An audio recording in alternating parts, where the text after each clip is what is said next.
সবাইকে নমস্কার। আমি কমলেশ সরকার, সিনিয়র টেকনিশিয়ান শ্রিম কালচার ইউন অ্যানিমাল হেলথ প্রোডাক্ট লিমিটেড। আজ আপনাদের একটা গুরুত্বপূর্ণ জিনিস শেয়ার করব। আসেন দেখেন, আপনারা যারা সনাতন পদ্ধতিতে চিংড়ি চাষ করেন তাদের ঘেরে প্রত্যেকের সাথে এই জিনিসটা আপনারা জানেন যে এটাকে আমরা আটন দেওয়ার জন্য যে বাতা দেই, সেই বাতা এটা।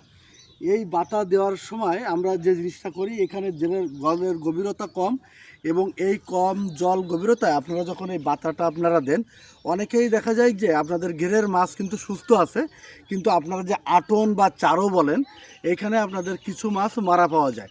তো এই ক্ষেত্রে আপনাদের যে করণীয়, সাধারণত আপনারা এই যে বাতাগুলো যেখানে দিবেন সেখানে একটু গভীরতা দেওয়ার চেষ্টা করবেন।